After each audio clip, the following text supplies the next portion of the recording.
Hey guys, what's up? It's Brian for PNW Daily. And while there are places in the Puget Sound that are red hot for coho right now, the North Salish Sea is not one of those places. We had to really wait and wait for some rain to come in to get the coho to come up. And yeah, they're finally here.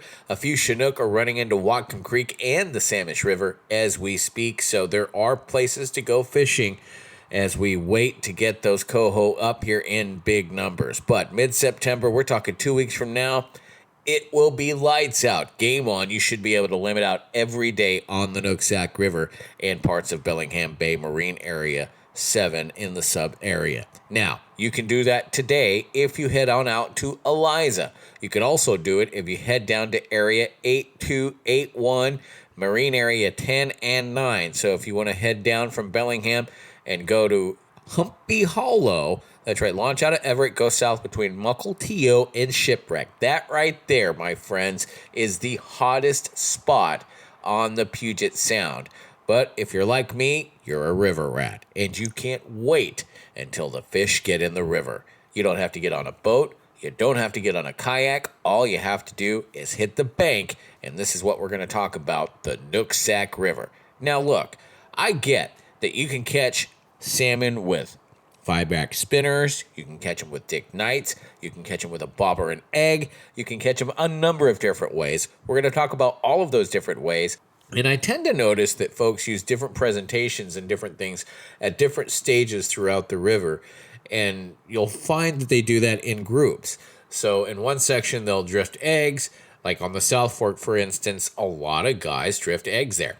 I never do. I use hoochie spinners up and down the main stem, the North Fork, and the South Fork when those open up later up in October. And if we're going to talk bank fishing on the Nooksack, that means starting in Ferndale. Yes, technically the boundary is Marine Drive. However, WDFW cuts off public access to any of the spots where you can park along the river south of Ferndale. So let's start there. Hovander. There's the side on the east side where the dog park is, where the boat launch is. And then on the west side, on the south side, that's where the pump station is. You can park along the fence line there and then walk across the street. Keep in mind, though, this year that they have expanded that fence line for the pump station out, so there's a lot less room to park there now. So you might want to just park over there by the boat launch and then walk along that south side directly across from the pump station. Whichever drift you choose, you should cast across into the deep part of the sea, whether it's to drift your eggs or to drift your hoochie spinner, vibrax, whatever. Perhaps the most popular place on the Nooksack River to bank fish is called Frog Pond, but really it's the Hoff access point there just south of Linden. So you take the River Road roundabout, take that exit over there, then you'll find the Discovery Pass parking area. There's a nice little portage on there for you. Then you take that trail, hike down to the drift, and you can see it's very similar to Hovander where you're sitting on sand casting across into the deep seam.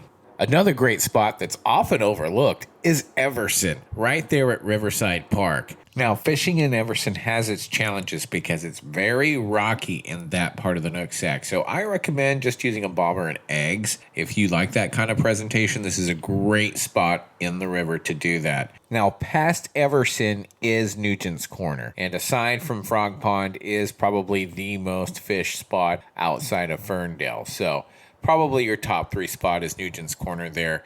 It's pretty self-explanatory when you get there. Now, but let's talk about the far boundary for coho until October 1st. That's the bus barn behind Mount Baker High School in Deming. It's a really big pain in the neck to get you. You have to hike way down there. It's really a good idea to wear waders, so that way you can get to the better part of the drift.